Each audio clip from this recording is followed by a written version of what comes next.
పెద్ద మూవీ అనేది ఒక పురాతనమైన కథ. ఇది ఒక బుచ్చిబాబు తీసినట్టు లేదు సినిమా, ఒక రాజమౌళి పెద్ద డైరెక్టర్ తీసినట్టు super.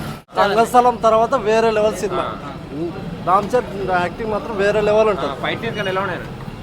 Fights, action, acting super super super. Direction ఎలా ఉందా?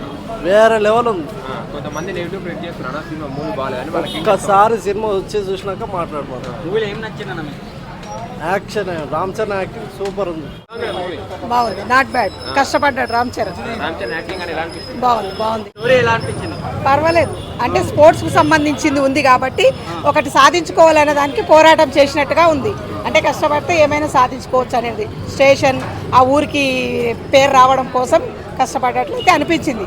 సో మొత్తం మీద నాట్ బ్యాడ్. మరి బాగాలేదని నీకేం లేదు, పర్లేదు, బాగుంది. ఎలా ఉందన్న మూవీ? సూపర్ ఉంది. యాక్టింగ్ ఎలా ఉందన్న? సూపర్, ఇంకా చెప్పడానికి మాటలు లేవు. చాలా అద్భుతంగా ఉన్నాయి సార్. సూపర్ మూవీ, అసలుకి దాన్ని చెప్పడానికి మాటలు లేవు. బాగుంది, సూపర్ ఉంది అన్న నెక్స్ట్ లెవెల్ ఉంది అన్న. అది యాక్టింగ్, ఫైట్స్ బాగున్నాయి. ఏం నచ్చిందన్న మూవీలోనా ఒక పల్లెటూరు నుంచి ఒక నేషనల్ స్థాయి వరకు తీసుకెళ్ళడం బాగుంది. సినిమా స్టోరీ బాగుంది. బ్లాక్ బస్టరా? బ్లాక్ బస్టర్ ఏందన్నా, బుజ్జిబాబు సెకండ్ ఇండస్ట్రీ అయితే వాళ్ళకి ఏం చెప్తాను? ఇది లేనోనికి అర్థం కాదు, ఉన్న అవసరం చెప్తున్నా.